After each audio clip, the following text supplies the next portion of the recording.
Good evening friends, welcome to Study Space. आपको पता है कि इस चैनल पे हम बात करते हैं होम साइंस के बारे में।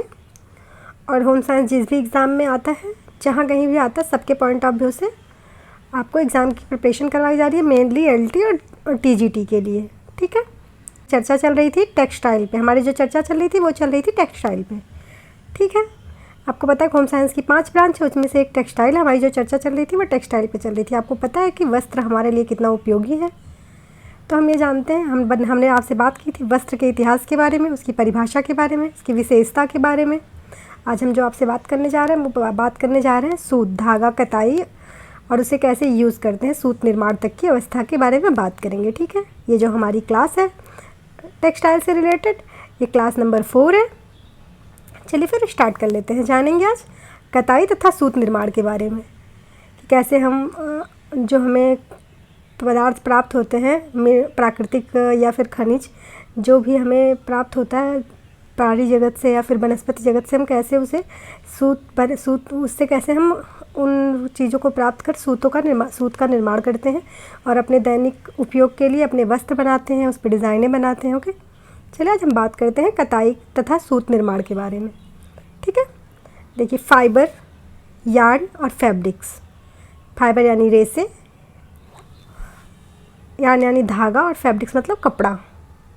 रेसे से कपड़े तक की प्रक्रिया के बारे में बात करेंगे आज हम।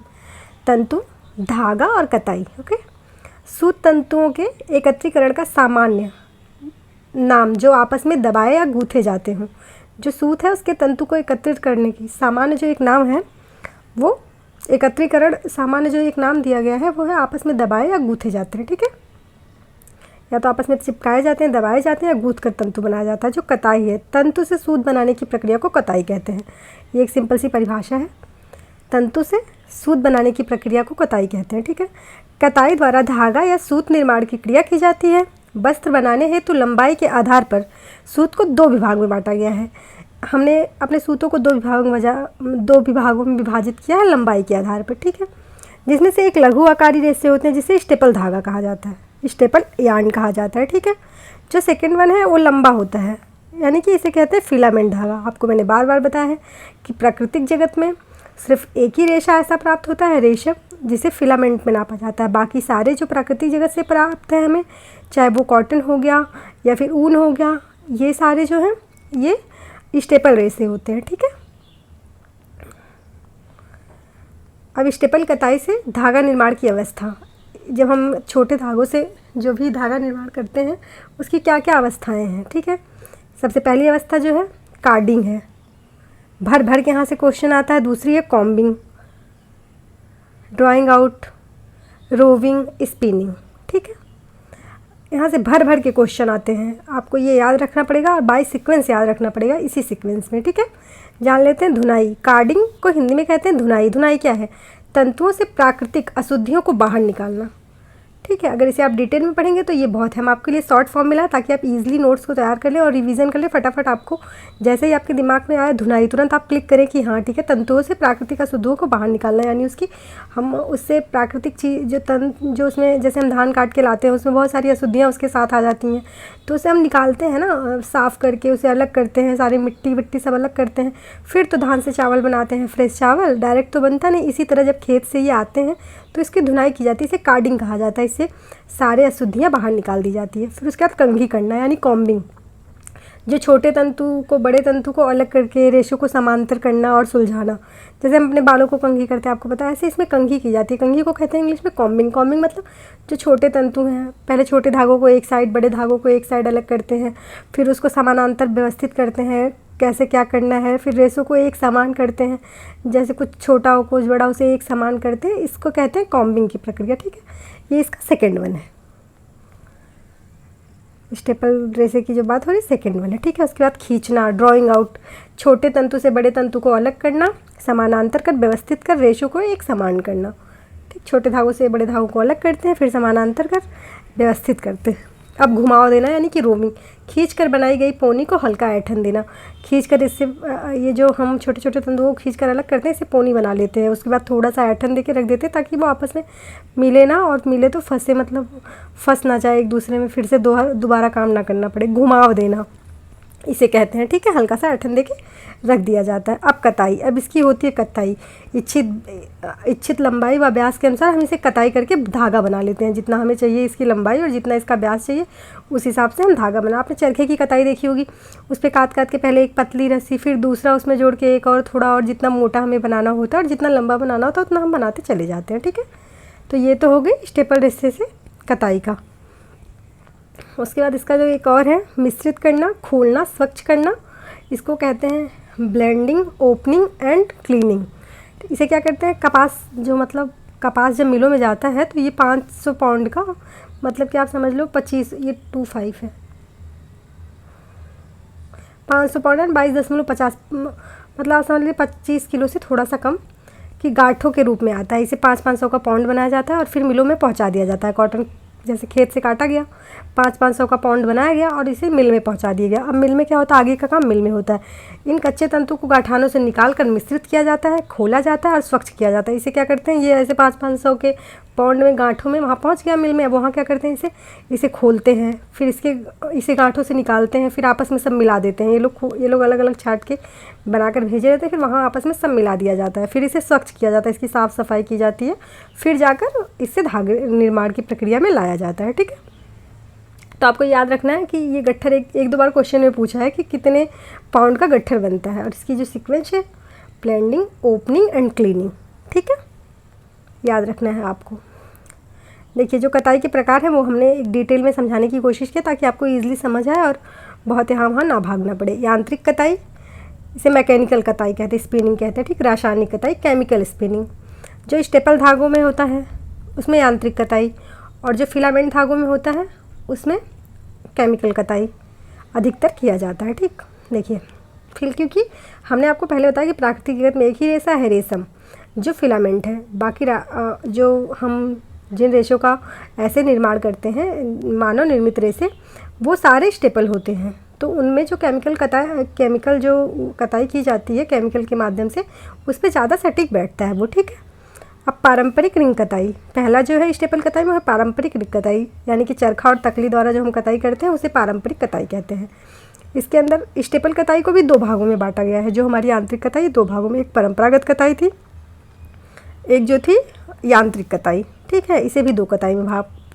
तो परंपरागत चरखा और तकली द्वारा जो हम काटते थे। खुली व अंतिम कताई, घर्षण कताई, ऐंठन, स्वयं ऐंठन वाली कताई, चरखा तकली से आप जान गए। खुली व अंतिम कताई, घर्षण वाली कताई, फ्रैक्शन स्पिनिंग, स्वयं ऐंठन वाली कताई, ठीक। सेल्फ ट्विस्ट स्पिनिंग, इलेक्ट्रोस्टैटिक कताई, ऐंठन रहित कताई, ट्विस्टिंग स्पिनिंग, ठीक है। और जो रासायनिक कताई में आता है आर्द्र कताई, शुष्क कताई। आर्द्र कताई में क्या आता है, ये कताई रेयॉन एक्रिलिक कपड़े पर किया जाता है, ठीक है, और रेयॉन व एक्रिलिक कपड़े पर किया जाता है।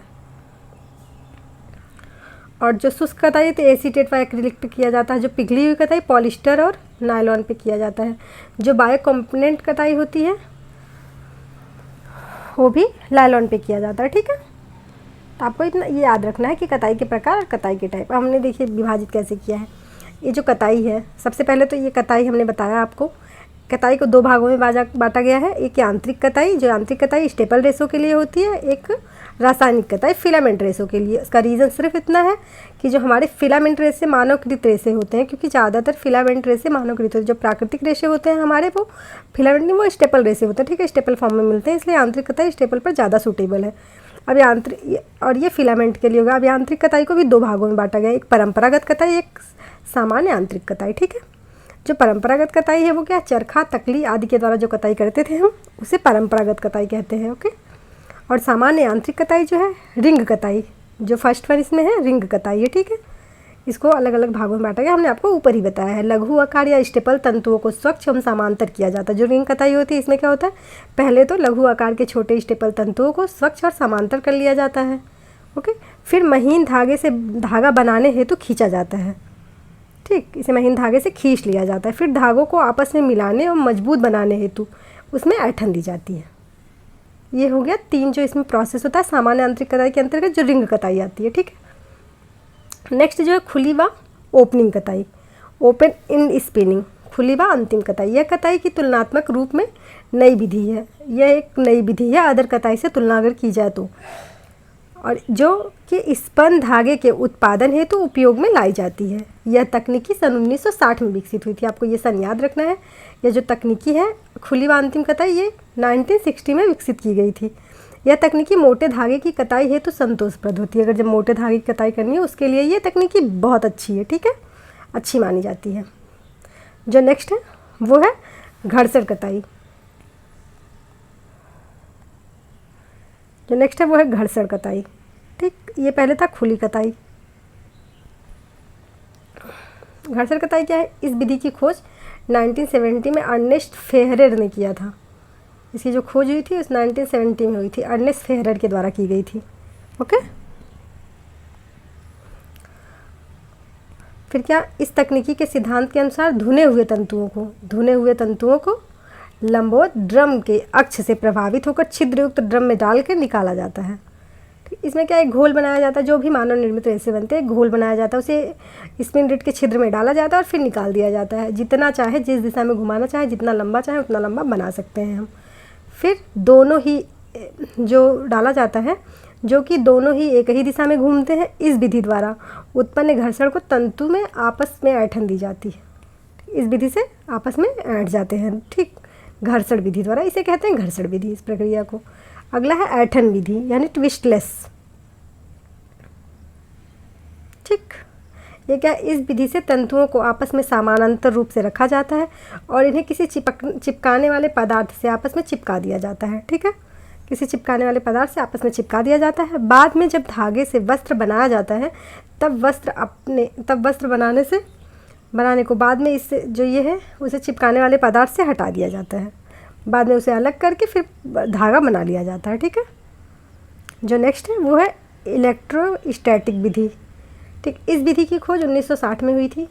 जो दो विधियाँ हमने आपको बताई, एक तो खुली व अंतिम विधि 1960 में, एक इलेक्ट्रोस्टैटिक विधि 1960 में की गई थी।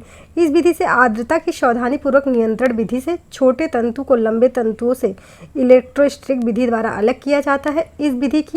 इस विधि से अच्छी किस्म का धागा तैयार होता है। अगर इस विधि का उपयोग करके जब हम धागा बनाते हैं, छोटे व बड़े तंतु को अलग अलग करके तब धागा बनाया जाता है। इस विधि से अच्छे किस्म का धागा तैयार किया जाता है, ठीक है, जिससे महंगे वस्त्र बनाए जाते हैं।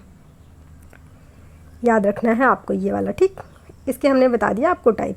अब क्या था? रासायनिक कताई। दूसरा जो हमने पढ़ा था वो रासायनिक कताई पढ़ा था। रासायनिक कताई में हमने कितनी 4 कताई जानी थी। आर्द्र कताई, ये कताई रेयॉन और एक्रिलिक कपड़े पर की जाती है। ये इंपॉर्टेंट होती है रेयॉन और एक्रिलिक कपड़े के लिए, ठीक है। और जो शुष्क कताई होती है एसीटेट और एक्रिलिक कपड़े पर की जाती है ये कताई। जो पिघली कताई होती है वो पॉलिस्टर और नायलॉन के कपड़े पर की जाती है। जो बायो कंपोनेंट होती है, इस तकनीकी से पॉलीमर को 2 विभिन्न प्रकार के स्पिन रेट से निकाला जाता है। इसे बायो कंपोनेंट कताई कहते हैं, ठीक है। ये इजी है, आपको याद रखना है। इसकी अगर आप बुक्स में देखेंगे तो लंबी लंबी थी, लेकिन इसका जो कंक्लूजन था वो हम आपके सामने रखने की कोशिश की, ठीक है। अगला जो हमें पढ़ना है वो है सूत का प्रकार, पर उसके लिए हम बात करेंगे नेक्स्ट वीडियो में। आज के लिए बस इतना ही, ठीक है। चैनल को सब्सक्राइब कर लें, आप बेल आइकन को प्रेस कर लें ताकि नोटिफिकेशन आपको मिले, आप वीडियो को ईजिली देख पाएँ, और कमेंट करना ना भूलें। Thank you for watching this video.